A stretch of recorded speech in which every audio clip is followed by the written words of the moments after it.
Terima kasih Bapa, kami rindu mengalami kemuliaan Tuhan di dalam hidup kami. Biarlah kami Engkau bawa dalam perkenanan-Mu ya Tuhan. Buat kami mengerti rencana dan kehendak Tuhan dalam hidup kami. Supaya kami sungguh-sungguh menikmati waktu hidup di dunia yang Tuhan karuniakan ini. Untuk kami hidup boleh menjadi berkat.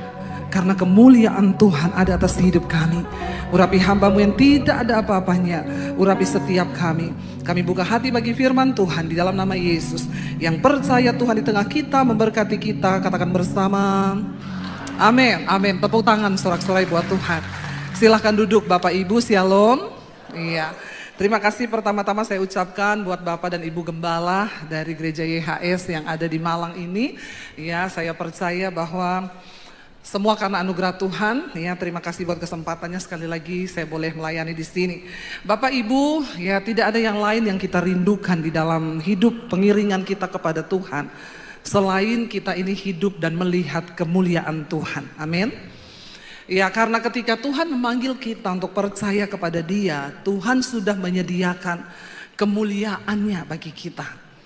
Dan apa yang terpenting yang harus kita dapatkan di dalam hidup pengiringan kita kepada Tuhan yaitu ya kemuliaan Tuhan itu. Karena kemuliaan itu berbicara tentang kemenangan. Kemuliaan Tuhan berbicara tentang kelepasan, tentang semua hal yang kita rindukan terjadi. Saya banyak mendapatkan konseling, ibu saya ini sudah bertahun-tahun ikut Tuhan. Saya sudah berdoa, saya sudah ini, saya sudah itu, saya sudah ini dan itu. Tapi kenapa saya tidak mengalami ya yang namanya kemuliaan Tuhan? Saya tidak mengalami yang namanya ini ya kelepasan seperti yang saya dengar dan saya baca di dalam firman Tuhan. Hari ini kita akan belajar dari kisah hidup bangsa Israel. Bagaimana ketika bangsa Israel mengalami kehilangan kemuliaan Tuhan. Ya, saya akan ambil dari 1 Samuel pasal yang keempat. Saya sedikit beritahu kepada kita kisahnya. Pada waktu itu, ketika Tuhan sudah tidak berkenan atas Imam Eli dan keluarganya. Ya, Imam Eli adalah orang yang dipilih menjadi imam ketika itu di Silo. Ya, dan dia menjadi imam membawa bangsa itu untuk dekat kepada Tuhan. Tapi kegagalan Eli adalah ketika dia membiarkan kedua anaknya itu hidup di dalam dosa.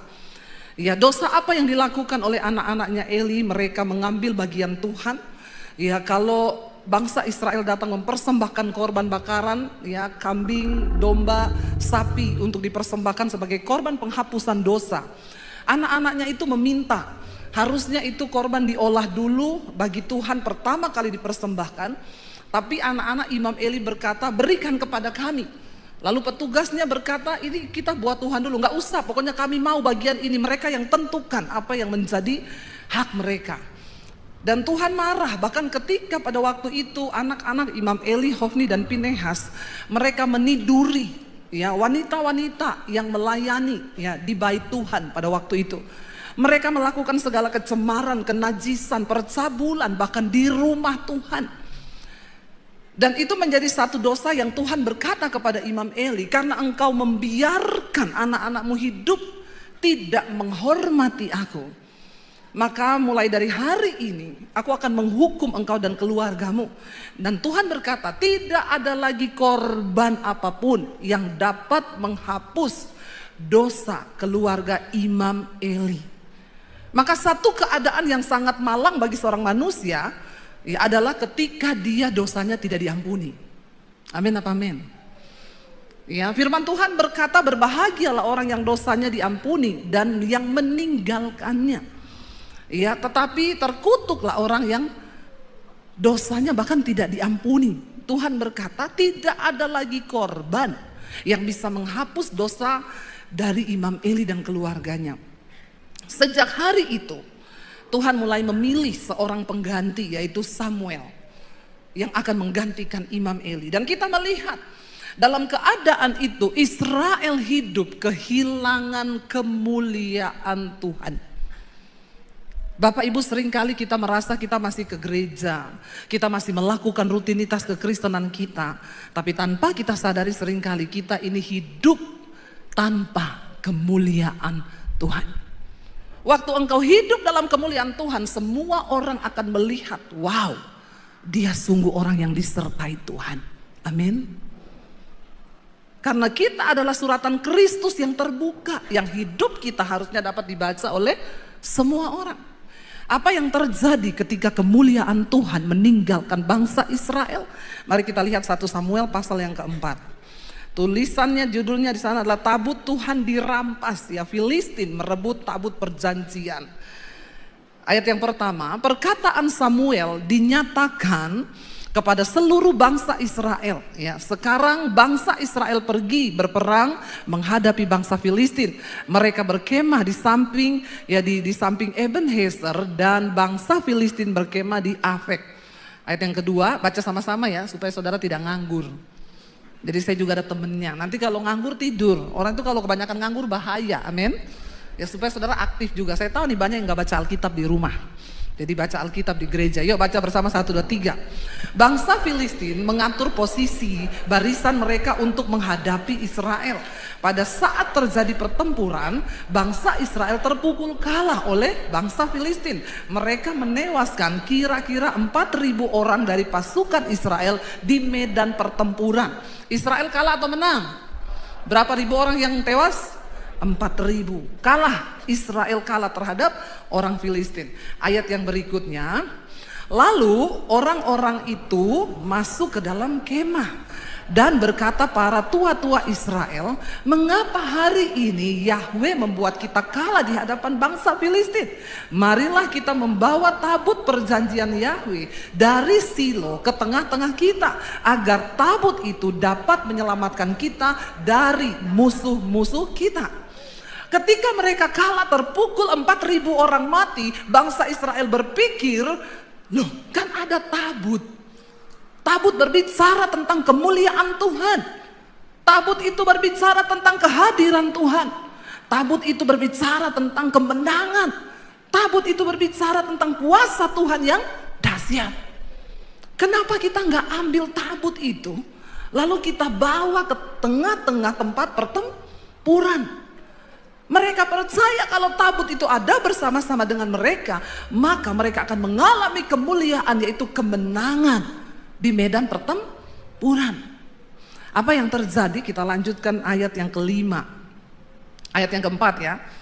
Ayat yang keempat. Lalu baca bersama, bangsa itu mengutus ya orang ke Silo supaya mereka mengambil dari sana tabut perjanjian Yahweh Sabot itu. Yahweh semesta alam yang berdiam di antara kerub-kerub. Kedua anak laki-laki Eli, yaitu Hofni dan Pinehas, ada di sana bersama tabut perjanjian Elohim itu.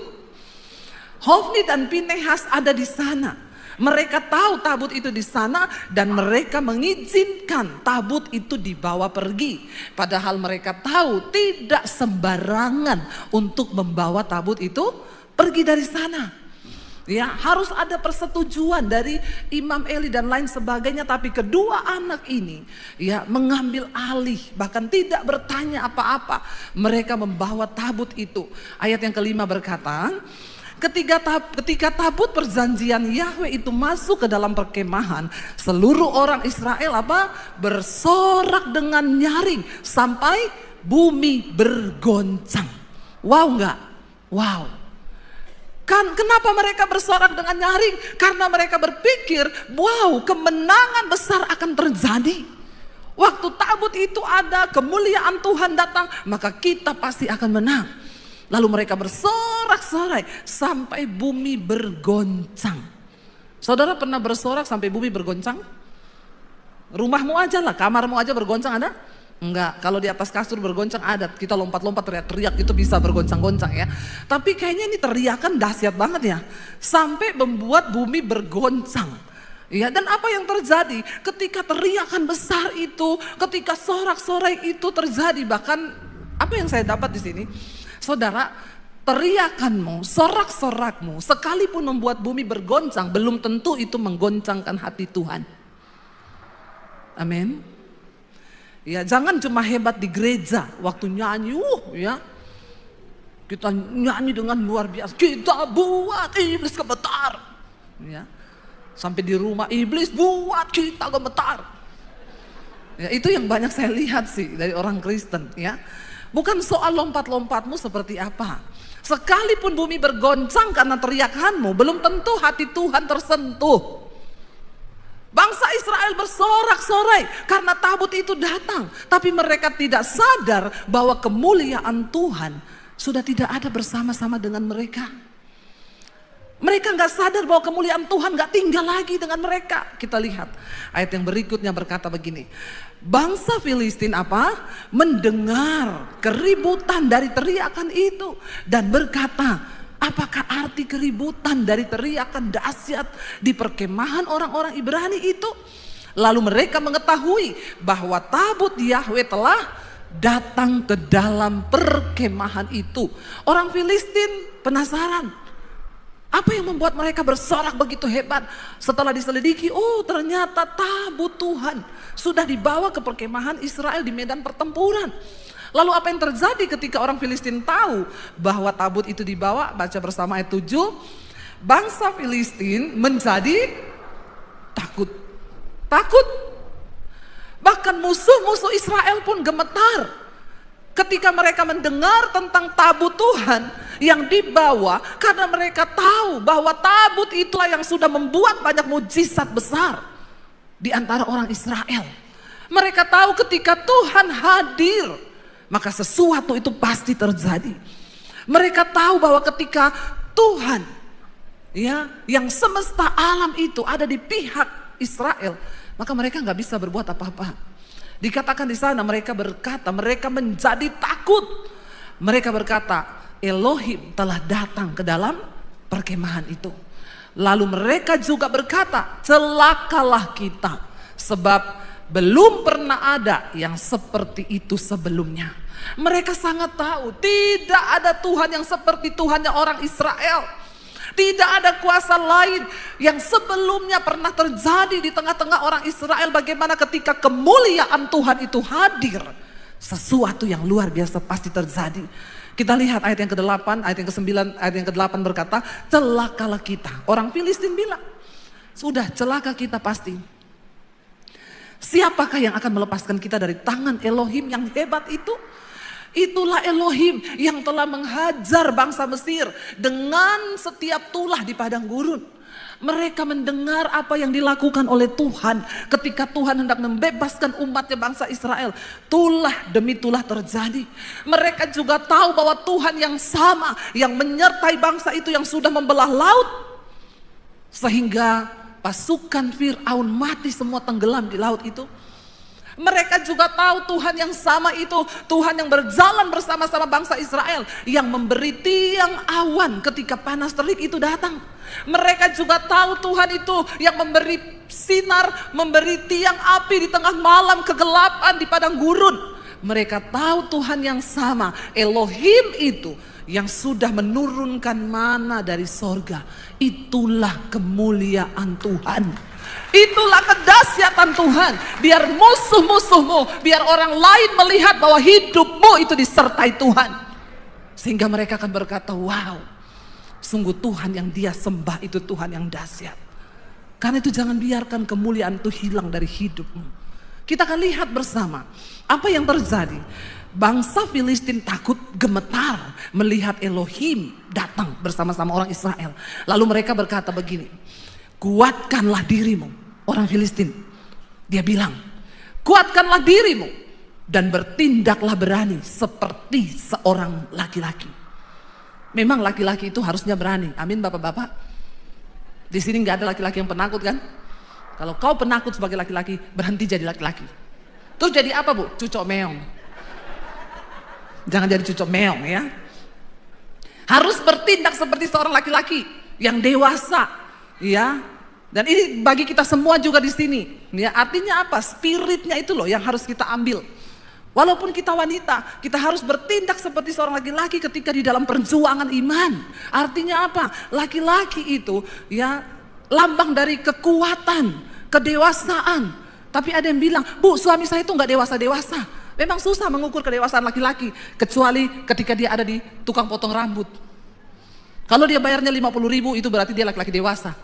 Karena ada tulisannya dewasa 50.000, anak-anak 25.000. Ya, hanya di situ saja kelihatan kedewasaan laki-laki itu. Waktu dia bayar potong rambut. Tapi di sini tidak, semua laki-lakinya dewasa, amin. Haleluya. Kok aminnya kurang mantap gitu ya? Ya, laki-laki yang dewasa itu menjadi imam yang benar bagi rumah tangganya. Suami yang benar bagi keluarganya. Yang berdiri teguh di dalam firman.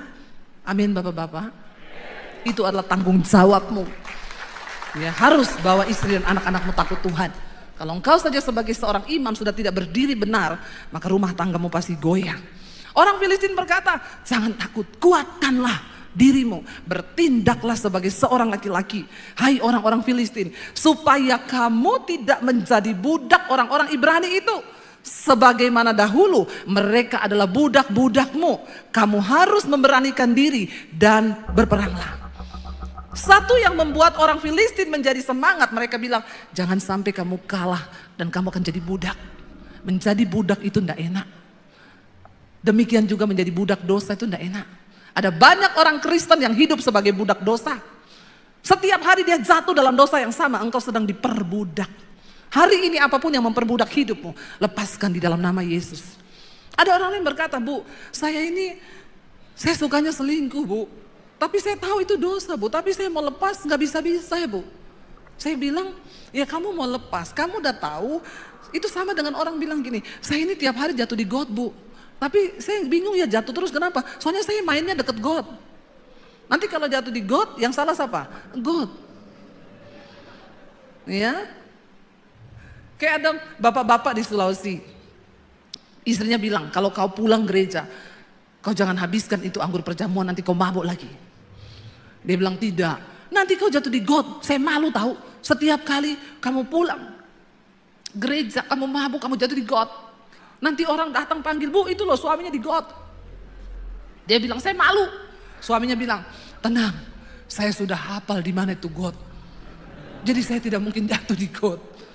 Ya, bener. Besoknya pulang gereja orang datang, Bu, suamimu jatuh di got. Dia datang ambil suaminya. Saya kan sudah bilang, Pak, saya itu malu kau jatuh di got terus karena mabok. Keluar kau. Dia bilang, kemarin tidak ada got di sini. Kenapa? Ada got. Siapa yang pindahin nih got ke sini? Nah, yang salah got. Orang itu kalau diperbudak dosa, ya selalu dia salahin orang. Ya, jangan engkau mau diperbudak. Satu-satunya alasan yang membuat bangsa Filistin maju dengan keberanian yang kokoh, karena di otaknya mereka tidak mau diperbudak. Mereka nggak mau jadi budaknya orang Israel. Apa yang terjadi Bapak Ibu? Alkitab berkata, baca bersama ayat yang ke-10. Lalu berperanglah bangsa Filistin itu dan bangsa Israel menang atau kalah? Alkitab berkata dengan jelas di sana, bangsa Israel terpukul kalah. Dan mereka masing-masing berlari ke kemahnya. Terjadilah apa? Pembantaian yang besar. Sebab ada berapa yang mati? Ada 30.000 orang dari pasukan bangsa Israel yang gugur. Sebelum mereka berperang membawa tabut perjanjian, berapa yang mati? 4.000. Setelah mereka membawa tabut perjanjian, menang atau kalah? Yang mati berapa? Berlipat kali ganda yang mati. Lalu mereka bertanya, di mana kemuliaan Tuhan itu? Bukankah kami sudah membawa lambang dari kehadiran Tuhan di tengah kami? Bapak Ibu, Tuhan itu tidak bisa direkayasa. Mari engkau punya pemahaman yang benar akan firman Tuhan. Kenapa saya selalu berkata, jangan engkau suka titip-titip doa. Engkau harus datang sendiri kepada Tuhan, engkau harus bertemu Tuhan, supaya engkau memiliki pengalaman pribadi dengan Tuhan. Tapi ada banyak orang Kristen tuh yang gak ngerti. Saya ditelepon Bu Debi, saya itu ada beli rumah baru di kawasan elit. Ibu bisa nggak doakan rumah saya sebelum saya tempati dengan keluarga? Nanti saya kasih alamatnya, nanti saya antar kuncinya ke rumah ibu berserta dengan amplop persembahannya. Tapi saya nggak ada Bu, ibu aja pergi ke sana. Dalam hati saya bilang, Pret. Dia pikir ketika dia utus pendeta datang berdoa buat rumahnya, lalu rumah itu akan diberkati dan setannya pergi. Saya bilang, Pak, kalau saya datang, doakan rumah itu bisa. Misal ada 10 setan di dalam. Saya doakan, saya kuduskan 10 setan pergi. Tapi ketika Bapak masuk, setan ini ajak teman satu-satu. Jadi 20 setan balik ke rumah itu dan tinggal dengan Bapak dan Ibu dan anak-anak. Makanya terjadi pertengkaran tiap hari ribut. Kenapa? Lalu ngomong, lo dulu didoakan pendeta Debbie, kenapa jadi malah tambah banyak setannya? Saya bilang saya tidak akan berdoa. Biar Bapak kirim amplop tebel, maaf ya Bapak Ibu. Jangan kau pikir pendeta itu ya cuma mau terima amplop. Emang saya pendeta apaan? Pret. Kalau ada pendeta yang mau begitu, sudah jangan percaya lagi sama itu pendeta. Jangan percaya itu pendeta abal-abal tuh. Suruh doakan rumah kosong mau. Nggak ada orangnya, yang penting dapat amplop, pret. Ajarkan kepada umat itu pengajaran yang benar. Amin. Saya bilang Bapak Ibu harus ada di rumah itu. Nanti Bapak Ibu yang doa pengurapan. Saya cuma berdoa. Supaya apa? Waktu Bapak Ibu yang berdoa, setannya pergi. Bapak Ibu tinggal, setannya juga takut. Karena dia bilang ini dulu yang berdoa. Dia orang yang beriman. Jangan kau itu punya pemahaman yang salah. Makanya sekalipun kau pelayanan, sekalipun kau bayar persepuluhan, persembahan, kau pakai kalung salib yang besar, di rumahmu ada gambar Yesus yang gede, kau pikir setan takut? Hello? Bangsa Israel berpikir dengan mereka membawa tabut perjanjian, maka Tuhan akan berpihak kepada mereka. Tuhan bukan Tuhan yang bisa direkayasa. Saya ada masalah, Bu, saya baca doa Bapa Kami 100 kali. Dia kira setelah dia berdoa Bapa Kami 100 kali, yang ada Tuhan tuh enggak tergerak hatinya. Mulutmu berbusa, iya, karena kau baca doa Bapa Kami 100 kali. Bangsa Israel bersorak karena tabut itu datang. Bahkan bumi gemetar karena sorak-sorak mereka. Tapi Tuhan gak ada di sana. Tuhan gak hadir di situ. Saudara membuat ucapan syukur di rumahmu, engkau mau datangkan pendeta besar, pendeta hebat, bukan itu persoalannya. Apakah hati dan hidupmu itu benar-benar menghormati Tuhan? Apakah engkau menghormati kekudusannya? Apakah engkau hidup menghormati Tuhan dan dosa-dosa engkau buang dari hidupmu? Sekarang ini terlalu banyak orang yang bermain-main. Berapa banyak orang melayani Tuhan di mimbar, tapi mereka mencemarkan mimbar seperti anak-anaknya Hofni dan Pinehas, anaknya Eli. Mereka melakukan kenajisan, mereka tidur dengan perempuan-perempuan. Maka saya berkata, hello, engkau para pelayan mimbar, kita bukan gagah-gagahan di sini, ditampilkan di sini, nyanyi-nyanyi, keluar di YouTube, keluar di mana. Kalau hidupmu tidak dalam kemuliaan Tuhan, engkau hidup bersinah, engkau hidup dalam kenajisan, engkau melakukan percabulan. Banyak sekarang para WL, selingkuh, singers, pemain musik, hidup mereka nggak benar. Di sini nggak ada yang ngaku. Tapi mari kita kuduskan hidup kita. Amin. Supaya pelayanan kita tuh juga berdampak. Supaya apa yang kita sampaikan itu bisa diterima oleh orang. Hamba Tuhan kalau hidupmu sendiri di luar kemuliaan, maka pelayananmu tuh omong kosong. Sekalipun engkau berkhotbah itu tidak akan masuk ke dalam hatinya orang yang mendengar, sebab engkau sendiri tidak menjadi pelaku-pelaku dari firman Tuhan. Itu yang terjadi. Saya diundang satu keluarga kaya, Bu, anak saya mau balik ke Amerika. Mereka kuliah di Amerika, sekolah. Jadi Ibu tolong doakan urapi mereka.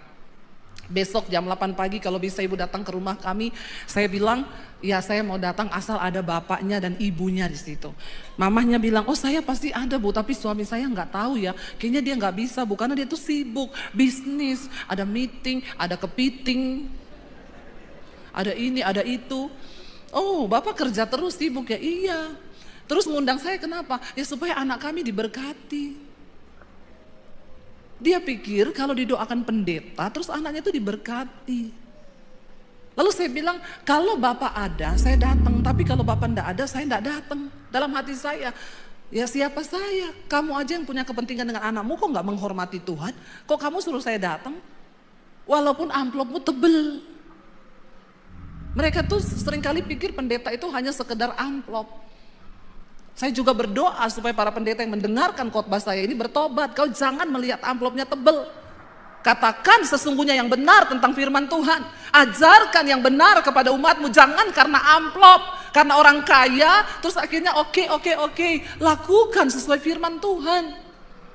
Akhirnya dikabari malam-malam, Bu, Bu, saya bisa bujuk suami saya, Bu. Akhirnya besok dia bisa, Bu, jam 8 ya, Bu. Oke, saya datang. Ketika sudah berkumpul, saya berdoa, lalu saya bilang nanti saya akan berdoa buat anak-anak, tapi yang akan mengurapi anak-anak ini bapak dan ibu. Suaminya mulai kelimpungan, bingung. Hah? Saya? Saya bilang, loh kenapa Pak? Ya, tidak ada berkat yang lebih besar bagi seorang anak daripada berkat dari orang tua. Amin.